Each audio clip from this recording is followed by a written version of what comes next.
Hello friends, आपका मेरे को और वीडियो में स्वागत है। आज हम मास डेंसिटी और यूनिट वेट को दोनों को देखेंगे। इनके बीच में जो छोटे छोटे डाउट होते हैं ना, बहुत सारे कॉन्सेप्ट होते हैं। अगर हम यहीं से नहीं देखेंगे ना, यहीं से वो छोटे छोटे कॉन्सेप्ट अगर हमारे यहीं से क्लियर नहीं होंगे ना, तो आगे जाके न्यूमेरिकल हम कर ही नहीं पाएंगे।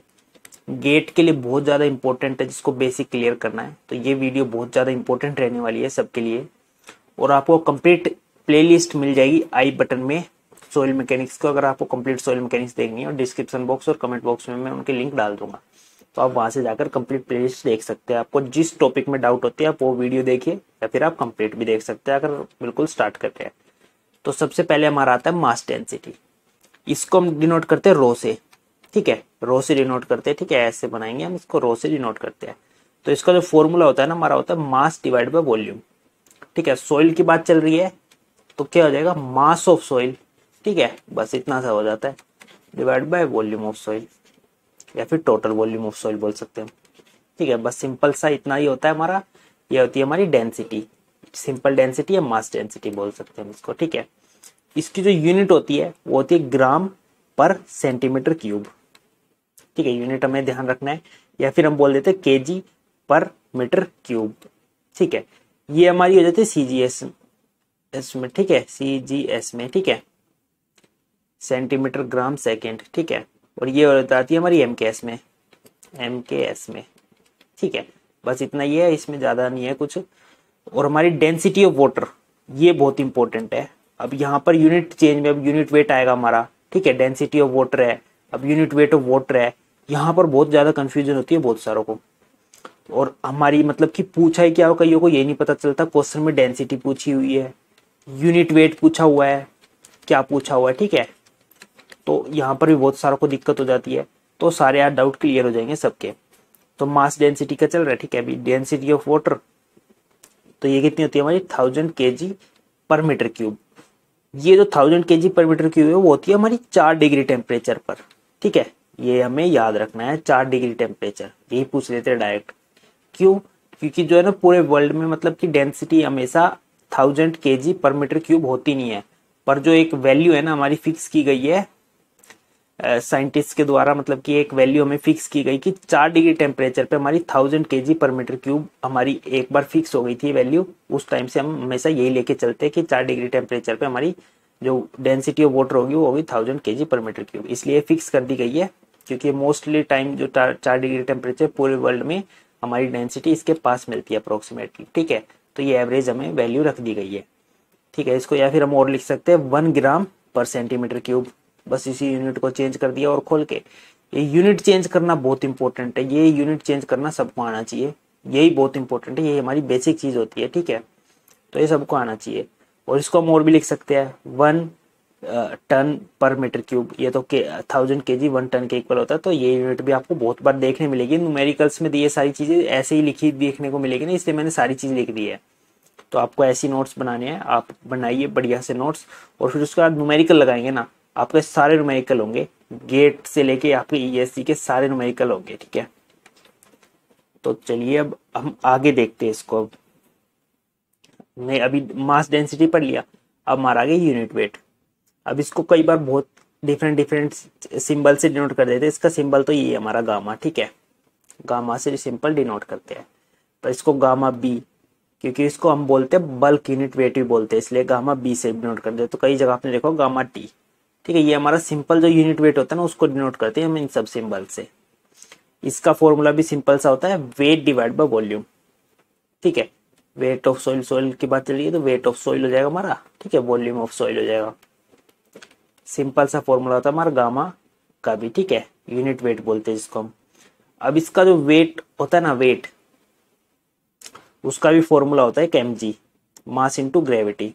ठीक है, तो और हमें ग्रेविटी की यूनिट पता है 9.81। ठीक है, एक्सेलरेशन ड्यू टू ग्रेविटी, इसकी 9.81 हमारी वैल्यू होती है। ठीक है, तो हम इसको भी यहाँ पर अगर डालते हैं, unit weight equals to mg divide by v, तो हमें पता है मास डिवाइड वॉल्यूम अभी हमने पढ़ा क्या होता है, मास डेंसिटी। तो रोजी हमारा यूनिट वेट हमारा किसके इक्वल हो जाएगा, रोजी के। ऐसा भी लिख सकते हैं हम। ठीक है, अभी हमने ऐसा लिख दिया। अब इसकी यूनिट क्या होती है, इसकी यूनिट होती है kilo Newton per metre cube.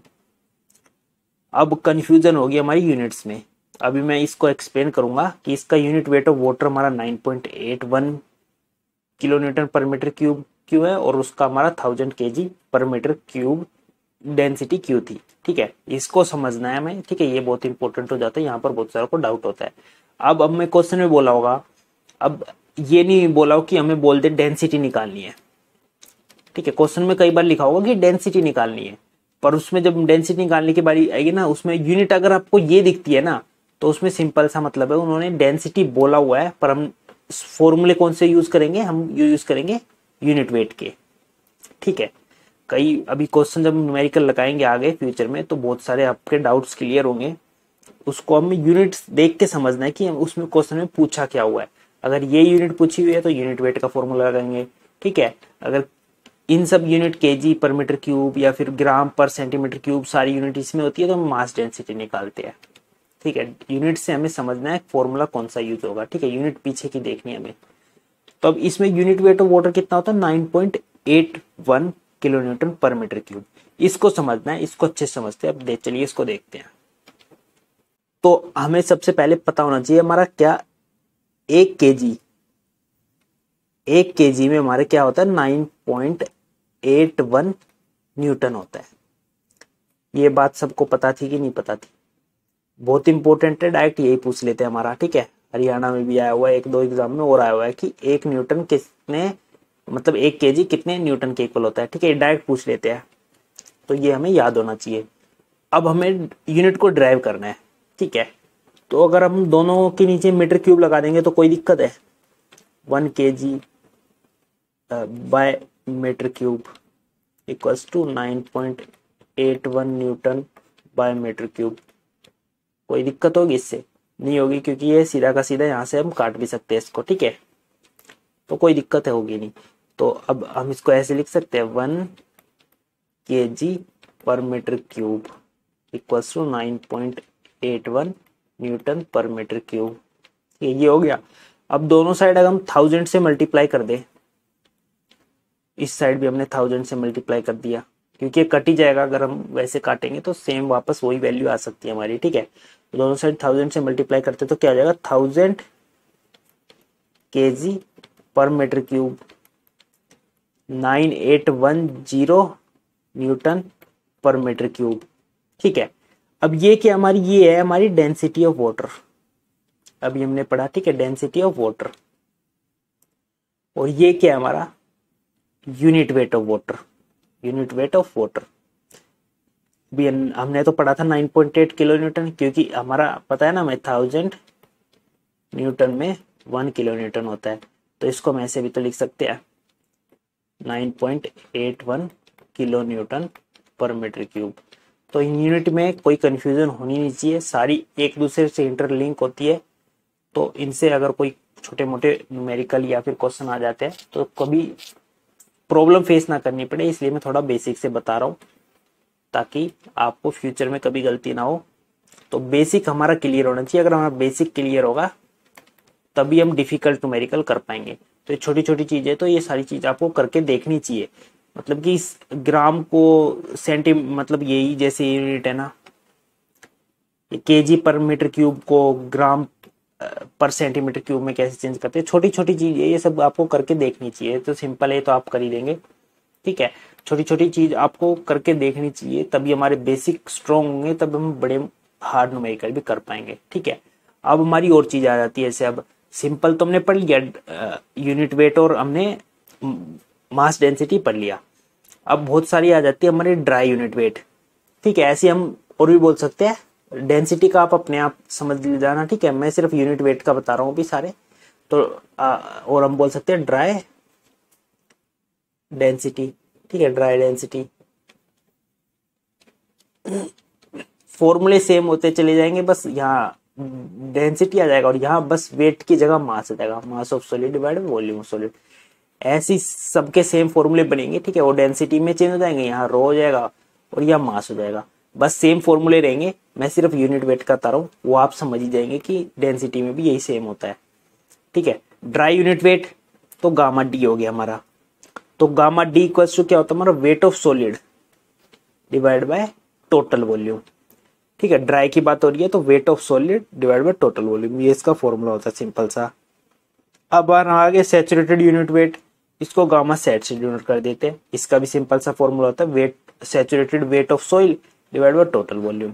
बस इनके फॉर्मूले याद रखते हैं, बाकी आप इजी समझ सकते हैं इसको। वेट ऑफ सॉलिड की बात हो रही है, ड्राई की बात हो रही है, तो मतलब सॉलिड पोर्शन ही बचेगा ना, वाटर है उसमें, एयर का वेट होता नहीं है। ठीक है। यहाँ सैचुरेटेड की बात हो रही है, मतलब कंप्लीटली भीग चुका है तो उसकी बात हो रही है, तो सैचुरेटेड वेट होगा हमारा, टोटल वॉल्यूम के रिस्पेक्ट में चल रहा है। और हमारा अगला आता है सबमर्ज यूनिट वेट। ठीक है। तो सबमर्ज यूनिट वेट को हम गामा सब या फिर गामा डैश से दोनों से डिनोट कर देते हैं, तो इसमें कोई कंफ्यूजन होनी नहीं चाहिए हमें। ठीक है। सबमर्ज यूनिट वेट को हम एक और नाम से जानते हैं, बोयंट यूनिट वेट। तो कई बार यही पूछ लेते हैं 1 नंबर में, एसएससी जेईई में भी और दूसरे एग्जामों में पूछा हुआ है, तो आया हुआ है। ठीक है। ये भी सबमर्ज में क्या आ जाएगा हमारा जो वेट, जो हमारा कोई भी सोइल पार्टिकल्स है या फिर सोइल सैंपल है जो सबमर्ज होगा उसका weight divide by total volume. ठीक है। इसका भी सिंपल सा फॉर्मूला, ये भी आप इजी से याद रख सकते हैं। Unit wait of soil solid, अब इसमें बात हो रही है unit weight of soil solid की, सिर्फ सॉइल सॉलिड की बात हो रही है, तो इसमें हम वॉल्यूम ऑफ सॉइल सॉलिड लेंगे या फिर सॉलिड लिख दिया सिंपल। ठीक है। और वेट ऑफ सॉलिड, ठीक है, वेट ऑफ सॉलिड है वॉल्यूम ऑफ सॉलिड। अब ऐसे हमें इसे डेंसिटी में लेना है, तो density of soil solid equals to weight of soil, weight तो यहाँ होता है mass of soil solid divide by volume of soil solid, ऐसे सिंपल डेंसिटी का हो जाता है। ठीक है। इसमें तो कंफ्यूजन होगी नहीं। अब हमारा एक चीज और है, इनके बीच में एक रिलेशन होता है, ये इंपॉर्टेंट है। ठीक है। ये भी डायरेक्ट पूछ लेते हैं कि किसकी वैल्यू बड़ी होगी, तो हमारी जो सबसे बड़ी वैल्यू होगी ना, अभी हम डिफरेंट ये जो हमने यूनिट वेट देखी है, ठीक है, ये यूनिट वेट देखा हमने, उसको हम यूनिट वेट को डिफरेंट सिंबल से डिनोट करते हैं। ठीक है। तो इनमें सबसे बड़ी वैल्यू किसकी होगी, तो हमारी सबसे जो बड़ी वैल्यू होती है ना वो होती है यूनिट वेट ऑफ सॉलिड, जो हमने लास्ट में देखा था। यूनिट वेट ऑफ सॉलिड की जो होती है ना सबसे बड़ी वैल्यू होगी इनमें। ठीक है। यूनिट वेट ऑफ सॉलिड, उससे छोटी वैल्यू किसकी होती है फिर, उसके बाद आती है unit weight of saturated soil. ठीक है। फिर हमारी आती है बल्क यूनिट वेट, जो हमारा नॉर्मल यूनिट वेट होता है। ठीक है। नॉर्मल अगर सिंपल यूनिट वेट की बात हो रही है तो मतलब हमारी बल्क यूनिट वेट की बात हो रही है। उसके बाद हमारी और छोटी वैल्यू होती है ड्राई यूनिट वेट की, और सबसे छोटी जो वैल्यू होती है ना हमारी आती है सबमर्ज यूनिट वेट की। ठीक है। ये रिलेशन भी आपको याद रखना है, ये भी डायरेक्ट क्वेश्चन पूछ लेते हैं, इस रिलेशन को ही पूछ लेते हैं, ये गिवन होगा और हमसे पूछ लेंगे करेक्ट स्टेटमेंट कौन सी है। तो thank you for watching, please like share and subscribe, और आपको कुछ पूछना हो तो आप कमेंट कर सकते हैं या फिर मेरे को व्हाट्सएप पे मैसेज कर सकते हैं।